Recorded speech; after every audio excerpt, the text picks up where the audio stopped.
أعوذ بالله من الشيطان الرجيم بسم الله الرحمن الرحيم الحمد لله رب العالمين الرحمن الرحيم مالك يوم الدين إياك نعبد وإياك نستعين اهدنا الصراط المستقيم صراط الذين أنعمت عليهم غير المغضوب عليهم ولا الضالين آمين. الحمد لله رب العالمين والصلاة والسلام على أشرف المرسلين وعلى آله وصحبه ومن تبعهم بإحسان إلى يوم الدين. أما بعد. மதிப்புக்குரிய உலமாக்களே, பெரியார்களே, தாய்மார்களே, சகோதர சகோதரிகளே, அஸ்ஸலாமு அலைக்கும் வரஹ்மத்துல்லாஹி வபரகாத்துஹு.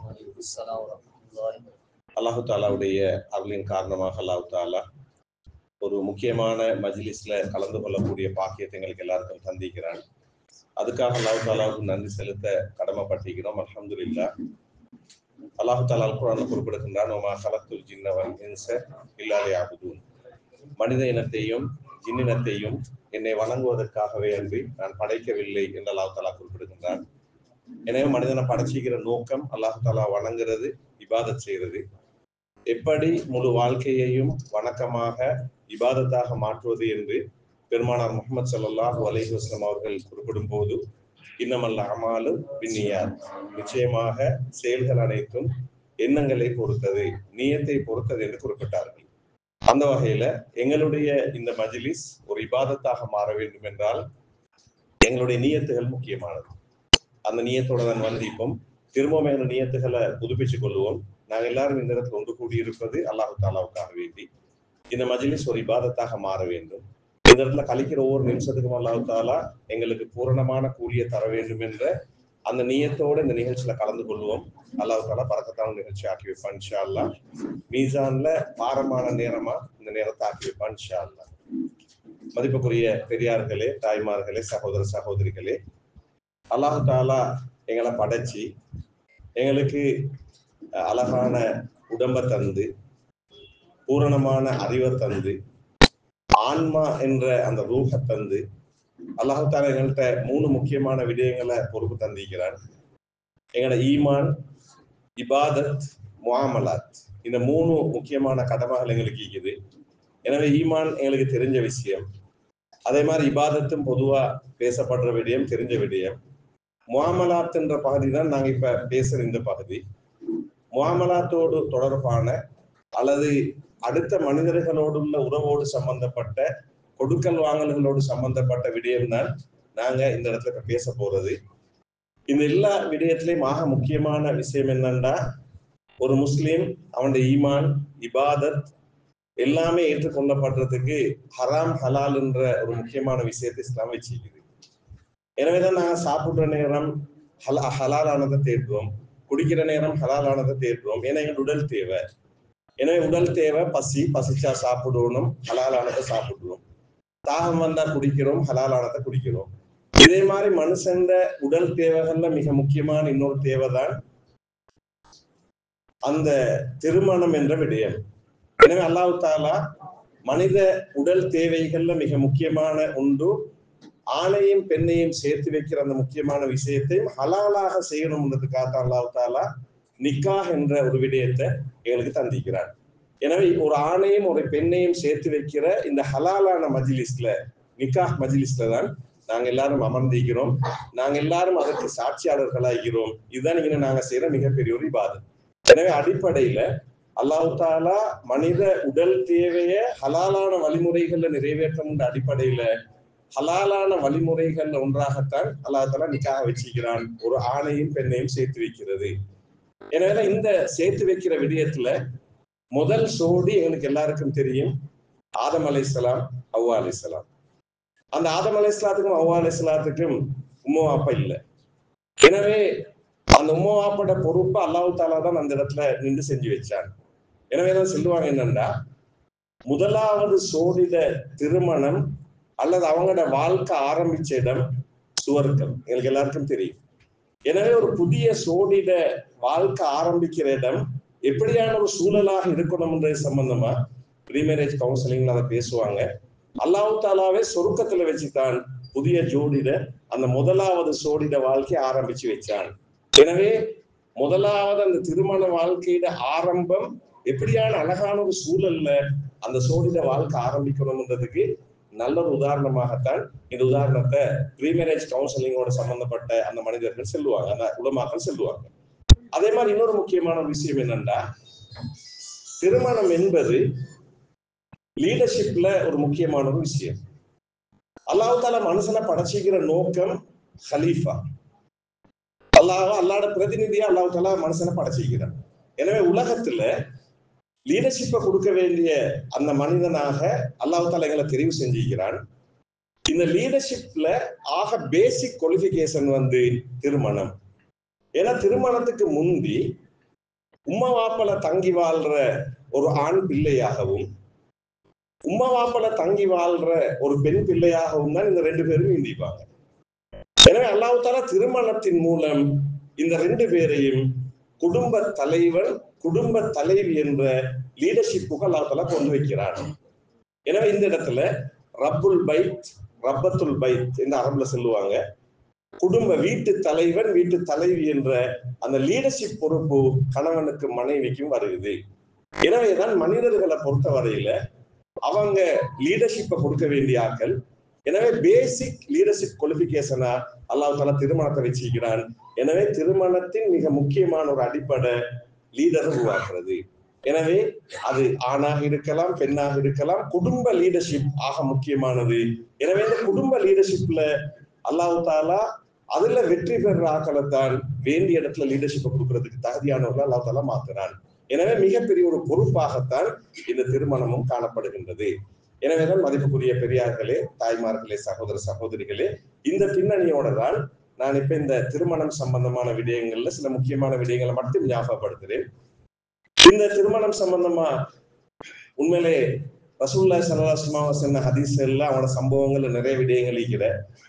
சில சஹாபாக்கள் ரசூல் ஸல்லல்லாஹு அலைஹி வஸல்லமோட விடயங்களை கேட்டுட்டு சொன்னாங்க, நான் இதுக்கு பிறகு கல்யாணம் முடிக்க மாட்டேன், நான் இதுக்கு பிறகு தொடர்ந்து நோன்பு பிடிப்பேன், அதே மாதிரி நான் இரவுல தூங்க மாட்டேன், நின்று வணங்குவேன். ஏன்னா ரசூலுல்லாஹி ஸல்லல்லாஹு அலைஹி வஸல்லம் அவங்கள மாதிரி எங்களுக்கு மாறையில. எனவே திருமணம் எனக்கு தடையாக இபாதத் செய்யறதுக்குன்னு சொல்லி அந்த சம்பவம் எங்களுக்கு எல்லாருக்கும் தெரியும். இந்த சம்பவத்தை கேள்விப்பட்ட ரசூலுல்லாஹி ஸல்லல்லாஹு அலைஹி வஸல்லம் அந்த சஹாபாக்கள் அழைச்சு சொன்னாங்க, எல்லா விடயத்தையும் சொல்லிட்டு சொன்னாங்க, அப்ப நான் இரவுல நின்று வணங்குறேன், நின்று வணங்காம தூங்குறேன் அப்படின்னு நடக்குது. பகலில நோன்பு குடிக்கிறேன், குடிக்காம இருக்கிறேன், சுன்னத்தான் நோன்பு. நான் திருமணம் முடிச்சிக்கிறேன். எனவே ஃபமன் ரகிபான் சுன்னத்தி ஃபலைஸ மின்னி, யார் என்னுடைய சுன்னாவை வெறுக்கின்றாரோ அவர் என்னை சேர்ந்தவர் அல்ல.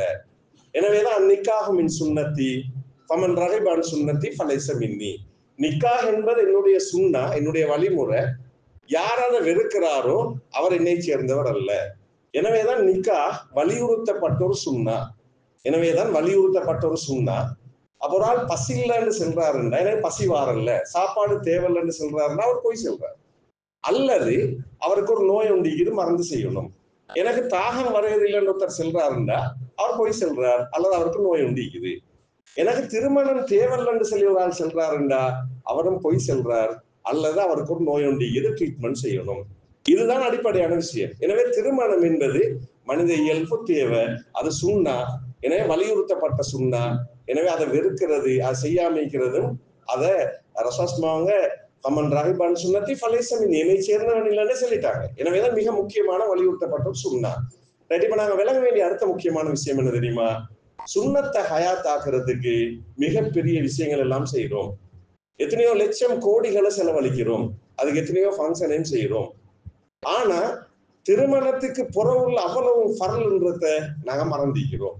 எனவே திருமணம் சுன்னா, திருமணத்துக்கு பொறவு அவ்வளவும் ஃபர்லா கடமையா மாறுது. எப்படியான கடமை? கணவன் மனைவி உறவு தொடக்கம், குழந்தை பெறது தொடக்கம், சாப்பாடு கொடுக்கறது, கல்வியை கொடுக்கறது, வீட்டு வசதி, உடுப்பு, இப்படின்னு சொல்லி பின்னால வார எல்லாம் ஃபர்லாக மாறுது. எனவேதான் இங்க நாங்க சாட்சியாளர்கள் ஆயிக்கிறன்றது சுன்னத்தை ஹயாத் ஆக்கினோம். ஃபர்ல அந்த ஃபர்லுக்கு இவங்களுக்கு ஹெல்ப் பண்றன்றது, உதவி செய்யறது எங்க எல்லாத்தையும் ஒரு பொறுப்பாகவும் இருக்கின்றது.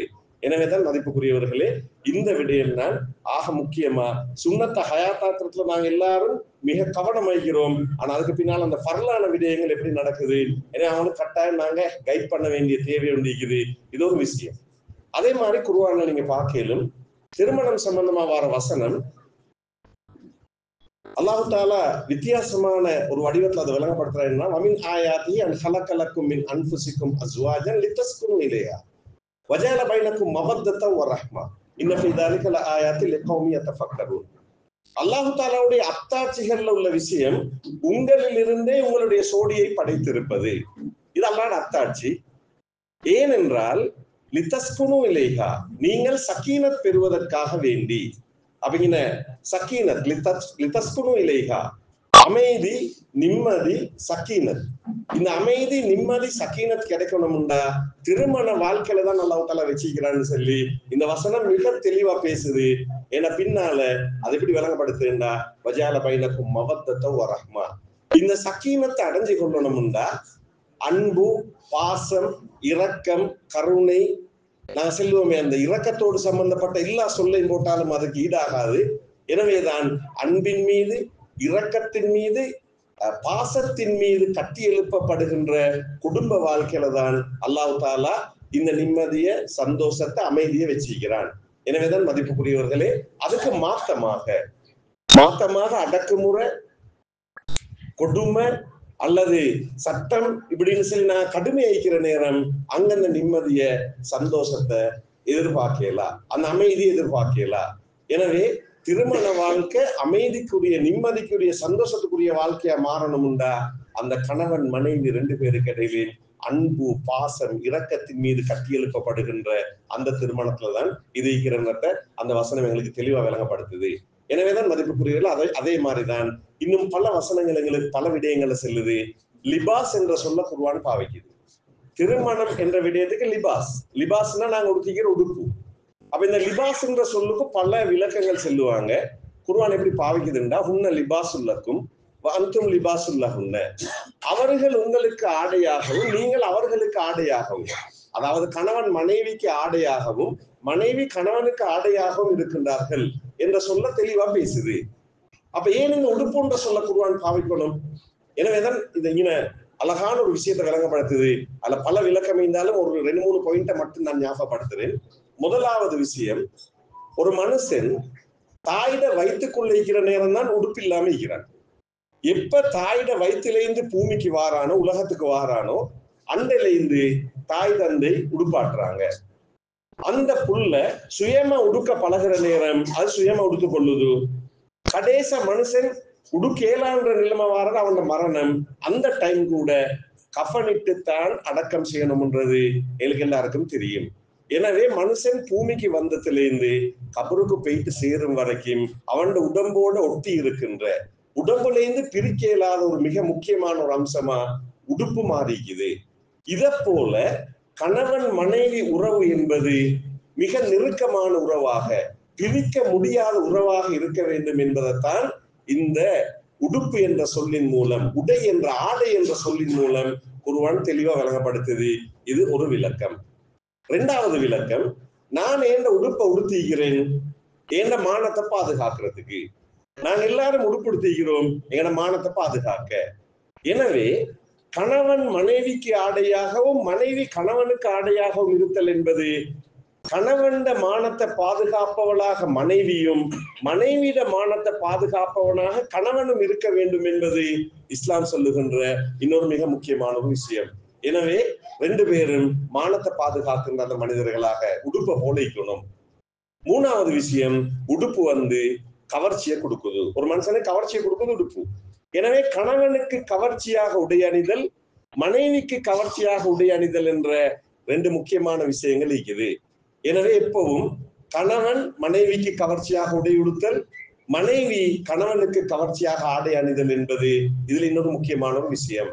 எனவேதான் இந்த இடத்துல தான் நாங்க மிக கவனம் வைக்க வேண்டிய விஷயம் என்னன்னா, அடுத்தவர்களுக்கு காட்டுவதற்காக கவர்ச்சியாக உடை அணிதல் என்பது ஒரு விஷயம், கணவன் மனைவி தங்களுக்கு மத்தியில் கவர்ச்சியாக இருத்தல் இது இன்னொரு முக்கியமான விஷயம், அடிப்படையான விஷயம். ஏன்னா இந்த இடத்துலதான் இங்கின கணவன் பார்வை வேறு பெண்கள் பக்கம் போகாமைக்கிறதுக்கு, மனைவிட பார்வை வேறு ஆண்கள் பக்கம் போகாமைக்கணும்டா 2 பேரும் கவர்ச்சியாக இருத்தல் என்பது உடையின் மூலம் இஸ்லாம் சொல்லுகின்ற மிக முக்கியமான ஒரு விஷயம்.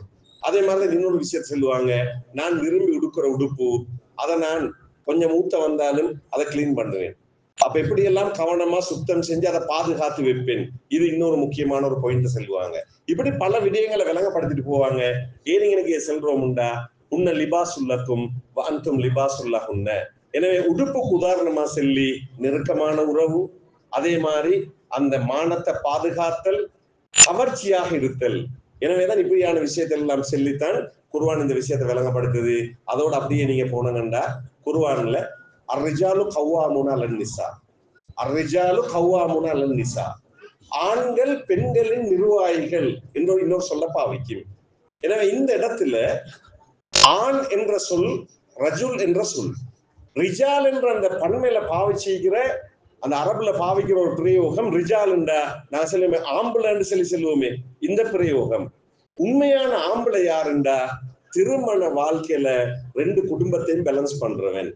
எனவேதான் இந்த திருமண வாழ்க்கையில அவனை பெற்று வளர்த்த அந்த தாய், அவன தாத்தா தங்கச்சி, இப்படியான மனிதர்கள் ஈக்கேலும், அவனை சுத்தி பல பெண்கள் ஈக்கேலும்.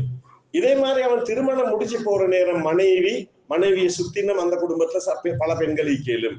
இந்த ரெண்டு இடத்தையும் பேலன்ஸ் பண்றது ஒரு கணவன் மிக முக்கியமான ஒரு விஷயம். அவர் அங்க போனதால் இங்க மறக்கவும் மேலா, இங்கே பிடிச்சிட்டு அங்க மறக்கவும் மேலா.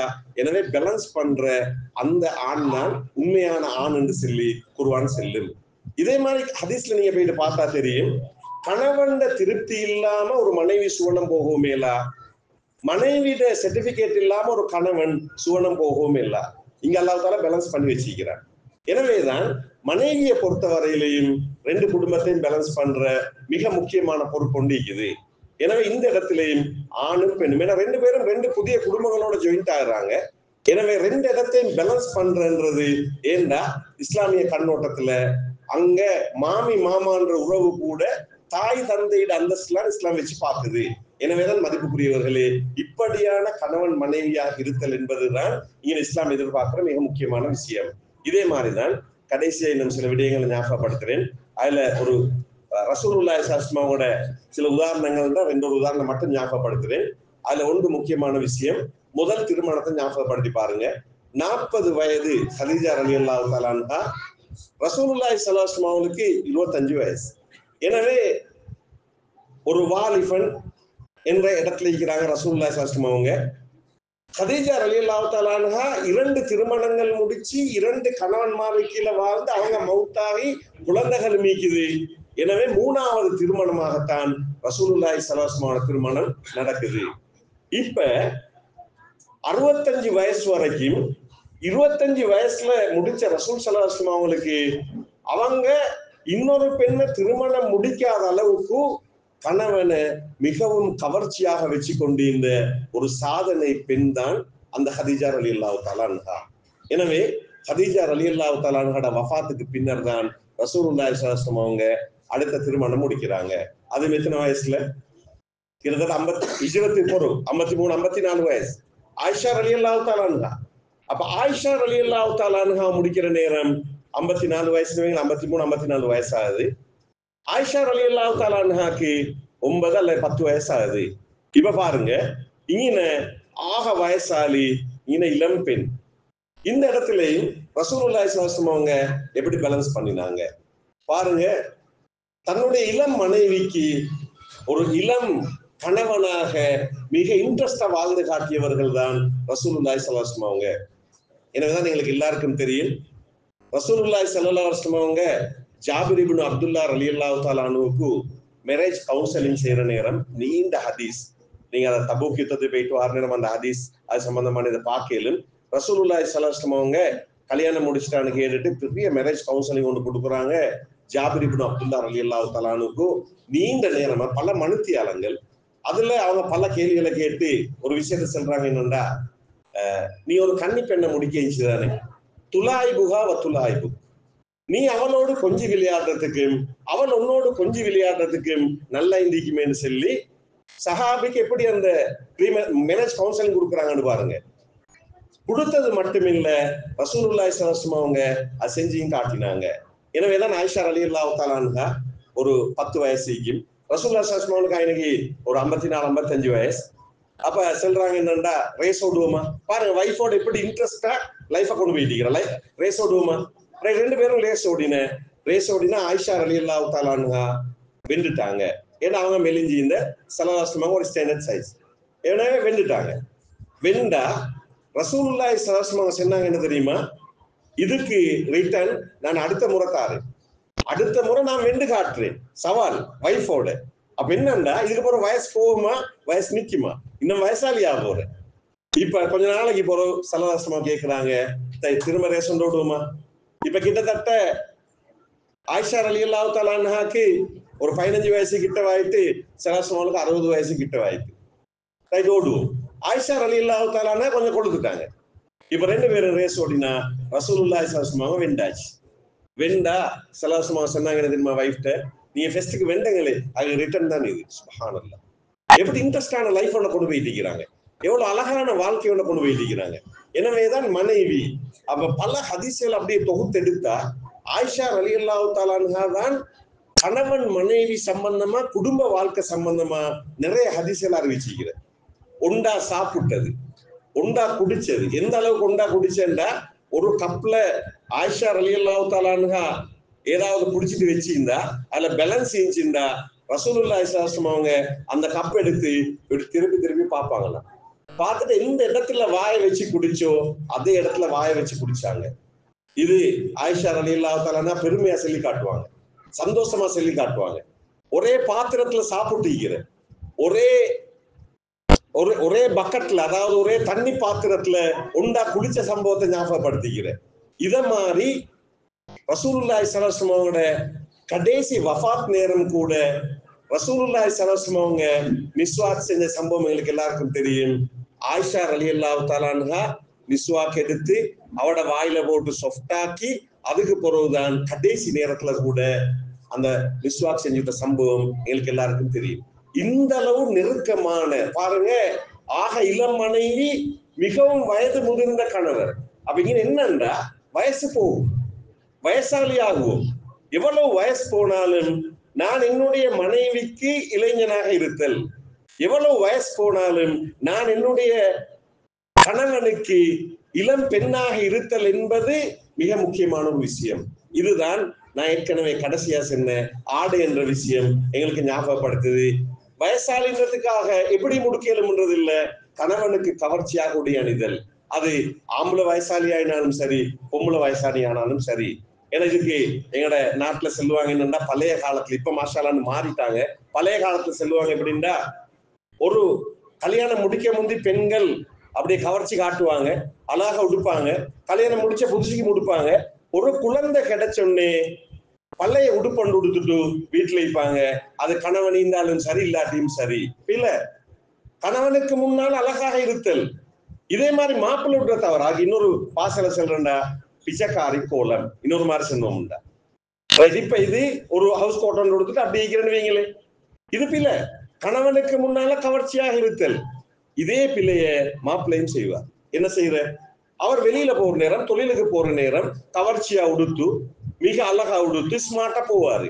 போயிட்டு அவரோட தொழில் எல்லாம் முடிச்சுட்டு வீட்டுக்கு வந்த போறோம் ஆக பழைய ஒரு சாரத்தை உடுத்துட்டு வெறும் மேலோட அந்த சாரத்தை மடிச்சு கட்டிட்டு வீட்டுல இருப்பார். இப்ப மனைவிக்கு கவர்ச்சியாக கணவன் இல்ல, வெளியில போற நேரம் கவர்ச்சி ஆயிக்கிறார்.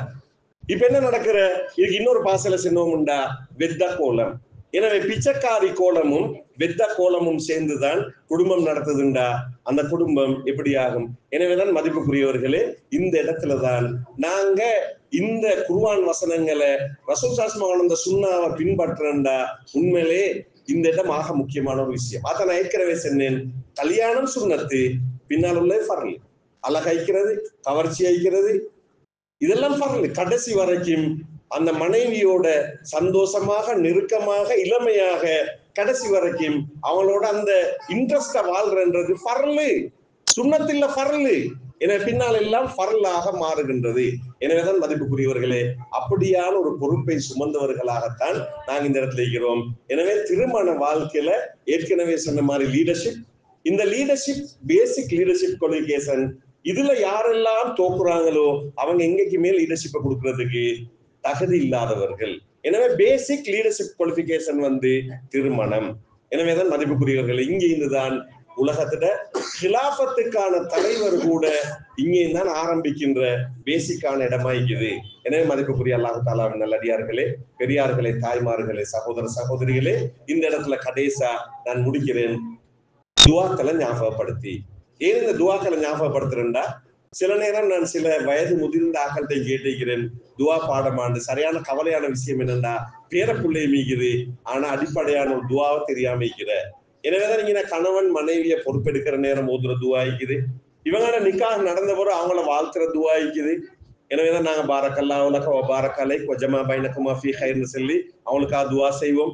அதே மாதிரி மனைவியை பொறுப்பெடுக்கிற நேரம் அல்லாஹும்ம இன்னி அஸ்அலுக கைரஹா வ கைர மா ஜபல்தஹு அலைஹா அஊது பிக மின் ஷர்ரிஹா வ ஷர்ரி மா ஜபல்தஹு அலைஹான்னு சொல்லி அந்த மனைவியில உள்ள கைறுகள் நினைத்தா ஷர்றுகள்ல இருந்து பாதுகார். அதே மாதிரி மனைவியும் அந்த துவா கேட்கலும் கணவன்ல இருக்கிற கைறுகளத்தா ஷர்றுகள்ல இருந்து பாதுகார்.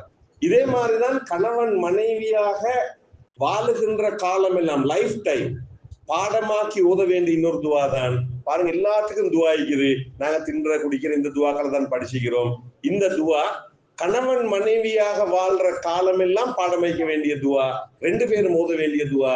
பிஸ்மில்லாஹி அல்லாஹும்ம ஜன்னிபின ஷைத்தான் வ ஜன்னிபி ஷைத்தான மா ரஸக்தனா. இந்த இடம் தான் இப்ப அல்லாஹ் தஆலா மிக முக்கியமான ஒரு விஷயத்தை ஞாபகப்படுத்துறான். ஆதம் அலைஹிஸ்ஸலாத்தையும் ஹவ்வா அலைஹிஸ்ஸலாத்தையும் சொர்க்கத்துல போட்ட சம்பவத்தை நான் இன்வெஸ்டிகேட் செஞ்சேன். ஏண்டா ப்ரீ மேரேஜ் கவுன்சிலிங்ல சொல்லுவாங்க, சூழல் சொர்க்கத்திலிருந்து திருமண வாழ்க்கை ஆரம்பித்தது. எனவே அந்த புதிய சோடிட வாழ்க்கையும் அப்படியான ஒரு சூழல்ல இருந்து ஆரம்பிக்கணும். இது ப்ரீ மேரேஜ் கவுன்சிலிங்ல பேசுவாங்க. ரெண்டாவது இன்னொரு முக்கியமான ஒரு பாயிண்ட் என்னன்னா, அல்லாஹ் தஆலா இப்லீஸோட ஷைத்தானோடு உள்ள போராட்டத்தை சொர்க்கத்துல வச்சு ஸ்டார்ட் பண்றான். இந்த இடத்துல அல்லாஹ் தஆலா எங்களுக்கு தர மெசேஜ் என்ன தெரியுமா? ஷைத்தானோடு இப்லீஸோடு போராடுதல் என்பது மனுஷனுக்கு தனியேலா, ஆம்பளைக்கு தனிய ஃபைட் பண்ணேலா, பொம்பளைக்கு தனிய ஃபைட் பண்ணேலா. எனவே இப்லீஸ வெல்லணும்டா ஆம்பளைக்கு பெண்ட துணை தேவை, பெண்ணுக்கு ஆண்ட துணை தேவை. எனவேதான் ரெண்டு பேரையும் சொர்க்கத்துல போட்டு இப்லீஸையும் போட்டு அங்கே பெஸ்ட் ட்ரைனிங் கொண்டு கொடுத்த. எனவே ட்ரைனிங் சென்டர் தான் சொர்க்கம்.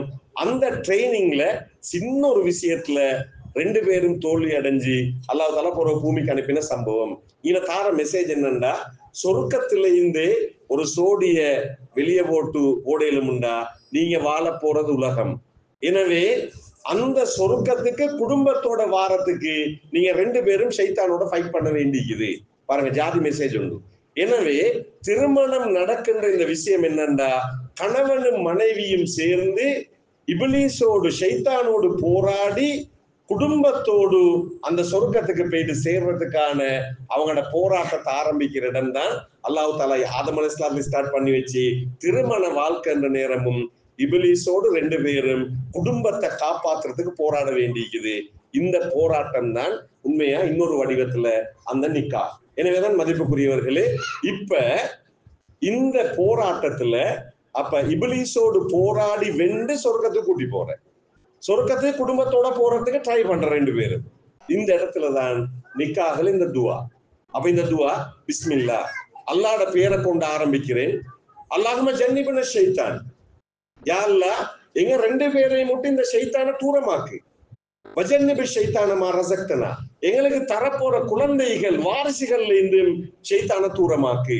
எனவே துவால ஸ்டார்ட் பண்ணி ரெண்டு பேர்ட்ட அந்த குடும்பமும் ஷைத்தானோடு போராடி சொர்க்கத்தை நோக்கிய பயணத்துக்கான அவங்கள சேர்த்து வைக்கிற இடம் தான், ஹலாலாக சேர்த்து வைக்கிற இடம் தான் இந்த நிக்காஹ். எனவே இந்த பொறுப்பை சுமந்தவர்களாகவும் இந்த சோடிக்கிறாங்க. எனவேதான் மதிப்புக்குரியவர்களே, மிக சுருக்கமாக அந்த விடயங்களை தான் நீங்க ஞாபகப்படுத்தினோம். எனவேதான் இந்த அடிப்படையில தான் இந்த புதிய அந்த ரெண்டு பேரை நாங்க சேர்க்கிறோம். இந்த இடத்துல கணவன் மனைவியாக சேர்த்து வைக்கிறதுக்கு கொண்டு சேர்ந்திக்கிறோம். இதுல இங்க வலி, அதே மாதிரி இங்க கணவன் மனைவி, அதே மாதிரி மகர் சாட்சி இங்க நடத்தி வைக்கிறதுக்கான அதோட இங்க சபையில நிறைய பேர் இருக்கிறோம். நாங்க எல்லாரும் சேர்ந்து ஹலாலாக இவங்க ரெண்டு பேரையும் சேர்த்து வைக்கிறோம். இவங்களோட இந்த வாழ்க்கை சம்பந்தமா அவங்களுக்கு கைட் பண்றது அனுபவசாலிகள் இருக்கிறாங்க, இவங்களோட பொறுப்பாகவும் இருக்குது. எனவே இப்படியான ஒரு மஜ்லிஸ் தான் நான் கலந்து கொண்ட இந்த மஜ்லிஸ். எனவே அல்லாஹ் தஆலா இந்த மஜ்லிஸை கபூல் செஞ்சு இந்த சோடி அல்லாஹ் தஆலா சிறந்த முன்மாதிரி சோடியாக மாத்தி வைக்கணும். அதுல கடைசா ரசூலுல்லாஹி ஸல்லல்லாஹு அலைஹி வஸல்லம் ஹதீஸ்ல இவங்களுக்கு இன்னொரு பொறுப்பொண்ட சுமத்திக்கிறாங்க. இதா மாத்தல் இன்சானு இன்கத்த அமலுஹு இல்லா மின் ஸலாத். ஒரு மனிதன் மரணித்து விட்டால் 3 விஷயத்தை தவிர எல்லாமே துண்டிக்கப்படும். அதுல ஒன்று சதகத்துன் ஜாரியத்துன் அவ் இல்முன் யுன்தஃபு பிஹி அவ் வலதுன் சாலிஹுன் யதுஉ லஹு. பயனுள்ள அறிவு, சதகத்துல் ஜாரியா பயனுள்ள அறிவு, வலதுன் சாலிஹுன் யதுஉ லஹு. வலதுன் சாலிஹுன் யதுஉ லஹுன்ற அந்த சொல்லிக்குதே வெறும் சாலிகான புள்ளன்னு சொல்லல, துவா செய்யக்கூடிய சாலிகான குழந்தைகள். எனவே துவா செய்யக்கூடிய சாலிகான குழந்தைகளை உருவாக்குதல் என்பது இவங்களுக்கு கொடுக்கப்பட்டிருக்கிற இன்னொரு முக்கியமான பொறுப்பு. எனவே கணவன் மனைவி கேட்கிற இன்னொரு துவாவை குர்ஆன் படிச்சு தருது என்னன்னா, ரப்பனா ஹப்லனா மின் அஸ்வாஜினா வதுர்ரியாத்தினா குர்ரத அயுனின் வஜஅல்னா முத்தகீன இமாமா. இங்கேயும் 2 விஷயத்தை ஞாபகப்படுத்துது. ரப்பனா ஹப்லனா, எங்களுடைய ரப்பே எங்களுக்கு நீ கிஃப்டாத்தா கண்குளிர்ச்சி. மனைவியை பார்த்தா கண்குளிர்ச்சி, புள்ளகளை பார்த்தா, குடும்பத்தை பார்த்தா கண்குளிர்ச்சி, கணவனை பார்த்தா கண்குளிர்ச்சி சந்தோஷம், புள்ளகளை பார்த்தா கண்குளிர்ச்சி.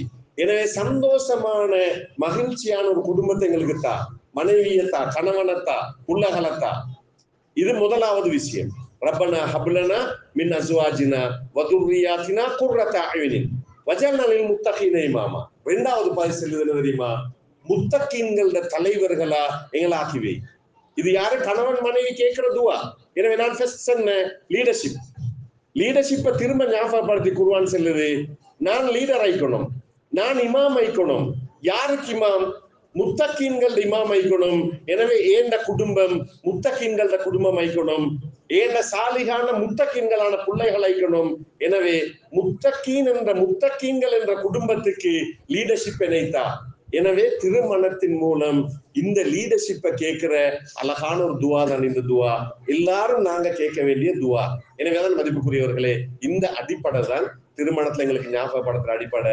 எனவே இந்த சோடியை நாங்க அவனோட பரக்கத்தான வாழ்க்கைக்கு அவங்களுக்கு ஞாபகப்படுத்துவோம். அல்லாஹ்தால அவங்களை கபூல் செஞ்சு கொள்ளணும். சுவர்க்கத்துல உயர்ந்த அந்தஸ்து அந்த குடும்பத்துக்கு கொடுக்கணும். அதே மாதிரி நல்ல சிறந்த வாரிசுகள் அல்லாஹ்தால கொடுக்கணும். சாலிகான துவா செய்யக்கூடிய வாரிசுகளை கொடுக்கணும். அதே மாதிரி இந்த உலகத்திலேயும் மறுமையிலேயும் பிரயோசனம் உள்ள நல்ல முத்தகீன்களான அந்த லீடர்களையும் இந்த சோடிக்கு கொடுத்து அல்லாஹ்தாலா இவர்களை கபூல் செய்ய வேண்டும் என்ற அந்த பிரார்த்தனையோடு என்னுடைய இந்த உரையை முடித்துக் கொள்கின்றேன். வாஹர் தாவானா அல்ஹம்துலில்லாஹி ரப்பில் ஆலமீன். அஸ்ஸலாமு அலைக்கும் வரஹ்மத்துல்லாஹி வபரகாத்துஹு. ஜஸாக்கல்லாஹு ஹைரன்.